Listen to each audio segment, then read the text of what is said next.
ауданының Емір ауылынан топырақ ұрлаушыларға тосқауыл қойылатын болды. Бұл туралы облыс әкімінің орынбасары Ғалымжан Ниязовтың төрағалығымен өткен Емір ауылына дейінгі жолды қалпына келтіру және жер қойнауын заңсыз пайдаланған карьер иелерінің мәселесі бойынша жиында айтылды. Енді заң шеңберінде жұмыс істемеген карьер иелері лицензиясынан айырылады. Қазір ауыл жүк көліктерінің салдарынан аудан мен Емір ауылының ортасын қосатын жол әбден азып тозған. Карьерлердің өзі арасында жылына бір рет, екі рет жөндейтін күреп, топырақпен тегістеп деген сияқты. Ол да әр кетсе бір ай жарымға дейін барады, одан кейін өздерін шақырмандар талқанғылап тұрады да. Ал осы Емір ауылына дейінгі 18 шақырым жолға әр карьер иесі 1 шақырым бетон жол төсеуге міндеттелді. Енді полиция бөлімінің қызметкерлері тексерісті жүйелеп, шамадан тыс жүк тиеген көлік иелерін жазалайды. Облыстық маңыздағы Емір ауылына дейінгі жол жақын арада жөндеуден өтеді. Бұл жол енді үлкендердің айтуы бойынша осы жерде 75-ші жылы салынған. Сонда қазір 47 жыл болып тұр ғой бұл жолға. Жөндеу көрмеген. Бұрын жаңа құйылыс дейтін мекеме бар ғой, қазір қалаға маектің су жіберіп отырған. Сол жұмысшыларына салған мемлекеттік маңызы бар жол бұл. Қазіргі таңда бұл жолмен Емір ауыл тұрғындары қатынайды. Шаруалар бар жолда. Көптеген карьерлер бар ашылған. Негізгі қатынайтын халықтар осылар. Енді бұл жолдың жөндеу көрмегеніне осы карьерлер ашылғалы бері мына Емір ойл мекемесі ашылып, мұнай таситын нефтевоздар.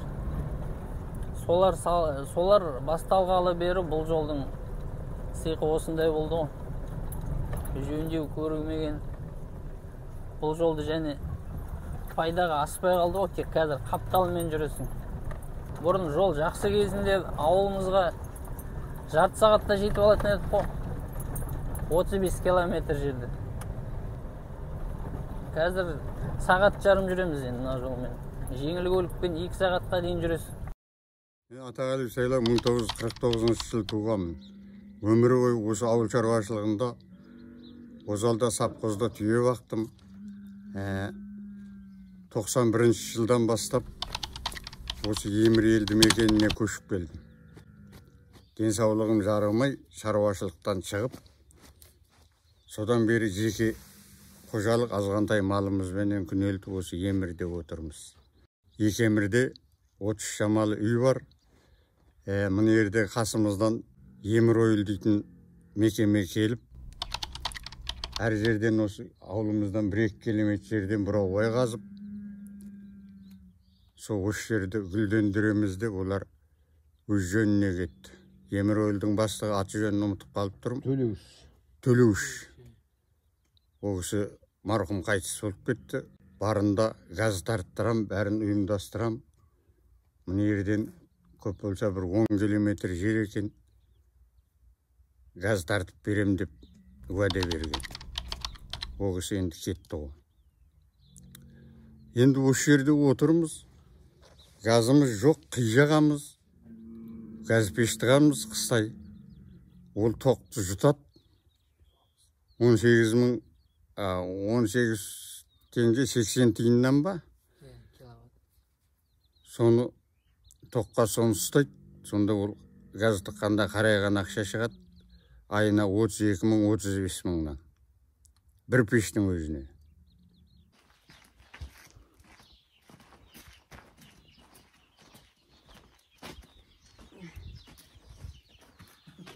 Мына отынымыз қойдың қиы құрғақталған.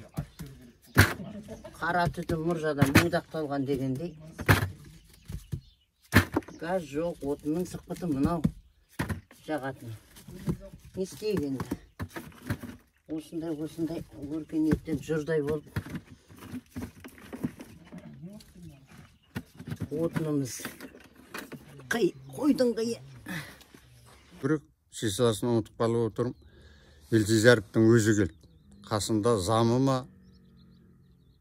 бір жігіт бар. Осы жерде азғантай құрылтай болып, жол мәселесін айтқанбыз. Біздің мына қалаға қатынайтын жолымыз дейтін 50 Қытай жүреді, Қытай машина. Пгс таситын. Осы жерде 20 шақты карьері бар. Жолды талқан қылған, қара жолда жоқ, асфальт та жоқ. Баяғы сыстырда салынған асфальт жоқ болып кетті, жерге сіңіп. Енді жүретін жағдай жоқ сәпсем, қалаға қатынау үшін. Оны айтып едік, ол сол жерде аузы мұрны қисайған жоқ. Ертең таңертеңнен бастап осы жерде 18 карьері бар. Әрбіреуі бір карьер 1 километрден тартқанда 18 километр. Мына 16 разрезге шейін жалғастырып берем жолды деп уәде беріп кетті. Сосын осы жердегі мүжалсыз семьяларға жаңағы неде кесулі ағаш бар, соны жіберіп берем деп сондай уәде беріп кеткен. Ол уәде арты құр сөз болып айналды. Жол мәселесімен алдында былтыр мен Баяндының әкіміне де кіріп шыққанмын, о бала тіпті ол республиканский жол, біздің шаруамыз жоқ деген әңгіме айтты.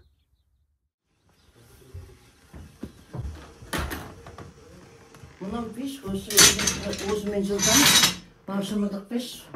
Ар жағын, бер жағын жылығанша жылайды. Мынау бір құдайдың бейнеті ала қыстайды. Отын жоқ, көмір жоқ, қымбат, ала алмайсың көмірді. Бар болғандары. Әр жерден отын теріп қыстай көргеніміз осы. Амал жоқ топпаш қосамыз. Енді оның тоғын төлейді алмайым. Мына құртақандай малдың жемімен, шөбіменен сосын сондай менен, ана машинаның жарчасы менен, пенсиям сонымен кетеді. Міне от. Осындай қылып жағамыз. Қазтрансойлдан былай барат, Емірдің газы осы. Мына мини завод бар, содан шыққан газ.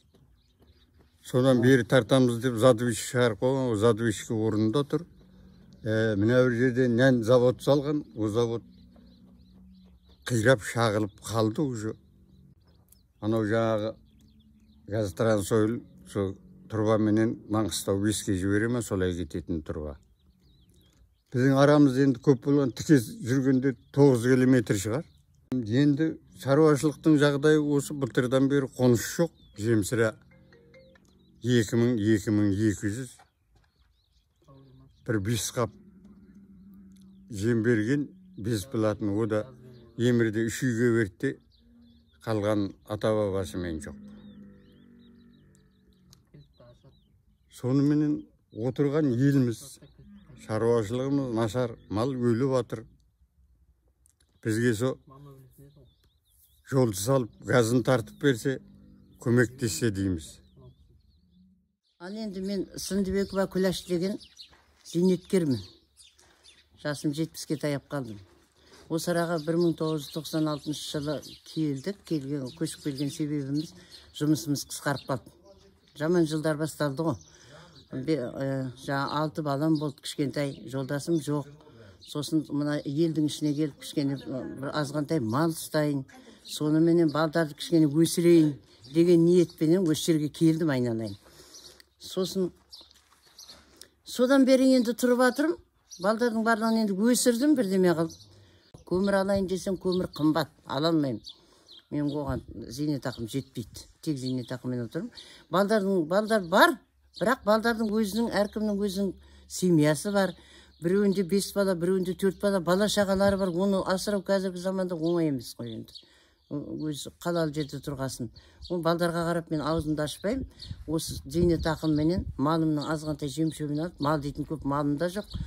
Сосын мына қойдың қиын, жаңа құрғақтап қоямыз да, сон отыным сон. Жаңа Өмірқұлдың айтқан өлеңіндей, қойдың қиы біздің жаңағы неміз, отынымыз құрғақталған сон. Жазға қарай енді малы бар, заты бар, енді амал жоқ, келеді. Міне мына үйлер, ана үйлер, мына жағында үйлер барлығы келеді. Сол мезгілде 10-15 үй болады бұл арада. Осы көрген тіршілігіміз осы, енді газ, сосын жол мәселесі. Жол деген өте қиын, көрдіңіз ба, көрмедіңіз ба білмеймін, айналайындар. Бірақ мынау менің көлігім, машина. Жемімді алып келем, кішкене продуктымды алып келем. Барып келген сайын обязательно бір жерін сындырып келем. То амортизатор кетеді, то пружинасын қақ бөліп келем. Я болмаса ана үстінде ана опора деген заты бар, ана амортизатордың үстіне тесіп шығады ғой ана капотқа кәдімгі. Амал жоқ, арасына башок қыстырып, жақындап, бірдеме қылып, соны кілт салып, байлап, бірдеме қылып, ауылға жетем. То ана тяғы шығып кетеді.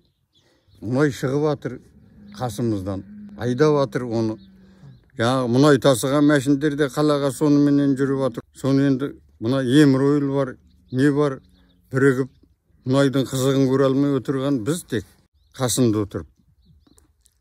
Мұнайдың да, газдың да қызығын көре алмай отырмыз. Бізге соны жағдай жасап, бір тартып берсе.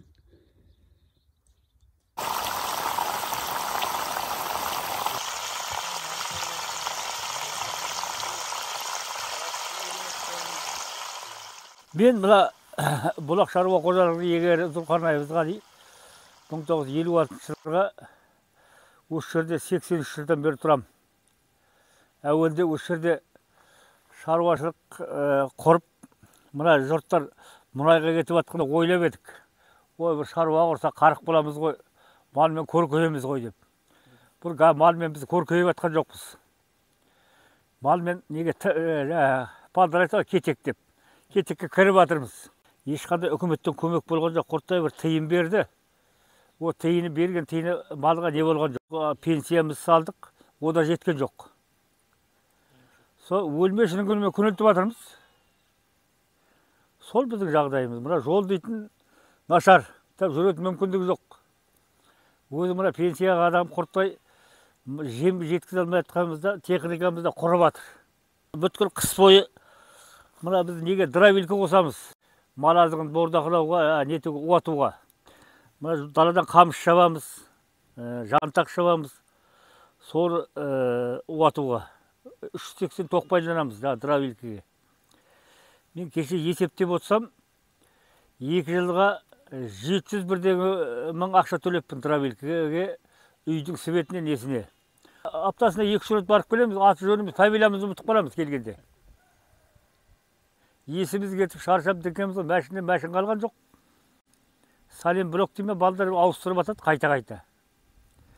Бапа мынау кетіп қалыпты ғой деп. Мына қапталымызда не бар бір? Ыбықтың сайы дейтін. Осы соған туристер көп келеді.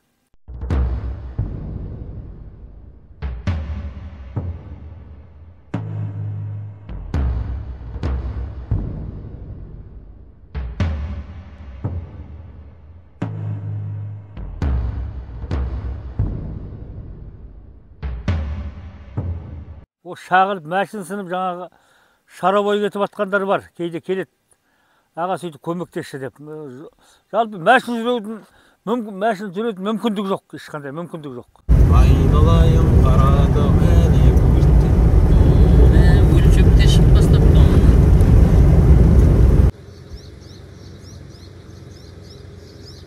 Бұл жерде біріне ел дейтін көп болды бұл әуді біз келген уақыттарда. Бір 70 шамалы үй болды көзде. Оның бәрі көшіп кетіп, енді қалғаны мынау ғой, 25 үйдей қалып отыр. Газымыз жоқ. Құдайға шүкір тоғымыз бар 78 жылдан бастап. Ол тоқтан бізде әңгіме жоқ. Сосын ауыз су проблемасы бар. О да енді тасып ішесің, әйтеуір водовозбен. Bu yerdeki adamların bari bana enerjikомбинаттың da isteydi bir qatarları. Avuldan da soyaqta istegen. Sosun baktım men isteytinderi var. Қалған осы шалы үлкен кісілер мал шаруашылығымен, жеке қожалықтармен айналысады. Газ бізге керек. Біз сұрап әкімге бардық. 19 жылда, онан кейінгі жылдарда, бірақ күтіңдер дейді. Ол күтіп атырмыз, қашан келетін білмейміз әлі енді оның. Мен Қайрат Манаш, осы Маңғыстау өлкесінің тұрғыны. Ақтауда тұрам негізінде. Енді бірақ әке шешем 15-ші бекетте тұрады. Мынау осы Ақтау мен Құйылыс арасын жалғап атқан тас жол. Сосын мына енді осы темір жол жағалай отырған ел ауқымын емірі бар, 15-ші бекет ел. Жол мәселесі өте күрделі. Жол өте жоқ деуге болады. Бұның айналасында қарайған карьерлер бар, жекеменшік мекемелер бар. Бұл жерден үлкен мәшіндер мұнай тасып жатыр, топырақ тасып жатыр, тас карьерлерінен жол алашаң. Жоқ, көмір жоқ, көмірді бізге келмейді. Бізге тек қи жағамыз, ағаш жағамыз. Сол екеуін жағамыз біз, басқа ештеңе жақпаймыз. Жол деген енді өздеріңіз әкімдерді бір салып алып жүрсе көреді. Жолды Баяндыдан ары қарай, мына Бердібек әулиеге дейін грейдерді құрттай сүрген болды енді тазалап. Ары қарай дым жоқ. Үлкен мәшіндер күніне неше рейс топырақ тасып жатыр, жан жағынан топырақ алып жатыр. О қала берді, бер жағында Емір-Ойыл деген үлкен мұнайлы мекеме бар. Кезінде осы Емірге газ тартамыз деп бастаған. Көмір дейтінді келеді, тек қана ол темір жолшыларға келеді, ода азғантай адамдар. Қалғандарына көмір жоқ. Қи жағып, ағаш жағып, бұрынғы қалыпта әлі келе жатырмыз. Бізге енді көгілдір отыны кішкене келсізде болып тұр. Іргемізде Емір-Ойыл деген үлкен мекеме бар. Сол мекемеден бізге сол көгілдір отын тартып берулеріңізді өтінеміз. Емірдің тұрғындарының тек айналысатыны мал шаруашылығы емес, егіншілікпен де айналысады. Қауын қарбыз, помидор, қияр, қызанақ егіп жазда жеткіземіз осылай. Бір емес, бірнеше егін бар. Өзі біледі ғой Ақтау, Емірдің қауын қарбызын іздеп жүріп алады. Су бар, тұщы су кәдімгі. Мына жаққа газ тартыла қоятын болса, теплицамен, жылыжаймен айналысқысы келетін адамдар көп мұнда. Егіншілер бар. Сондай жағдайлар бар. Инвестициялық жобалар жасауға да мүмкіншілік бар да, жолымыз бен газымыз тартып бере қойса, адам күші де бар. Тұрымовқа ауыл адамдар жазды облыс әкіміне. Олар да жасап береміз деді, бірақ чисто мерзімін айтқан жоқ та, қай кезде басталады, қалай аудан әкімдерінен сұраймыз. Олар айтады, бюджетте ақша жоқ дейді. Бұл асфальттың салынғанына 47 жыл болған болса, 50 жылда ел жаңа деп аталарымыз айтқан сияқты, бұл жаңарып емес, керісінше кейін қарай құлдырауға кеткен жол болды да. Халықтың жағдайы да солай қарай кетіп бара жатыр. Әкімдерге бардым, хат жаздым, олар өтініштерімді қарап жатыр, сау болсын, рахмет. Қабылдады, сразу барғаннан қабылдады үлкен кісіні. Талай әкімдерді көрдік қой. Тіпті қабылдау күнім бұл емес, бірдеме сөйтіп қабылдамайтын. Мына жақында келген Күмісқалиев дейтін Мұнайлы ауданының әкімі бар екен, жақында келген бар екен. Сол бала тек бір әңгімеге келген жоқ, қабылдады. Сосын жағдайыңды қарастырамыз апа деп, солай не қалды енді. Енді күтеміз ғой, енді қарастырып отырған шығар. Сосын мұнай Баяндының әкіміне жібер, ол жерге де өтініштерімді толтырып сөйтіп, жағдайымды айтып кеттім енді.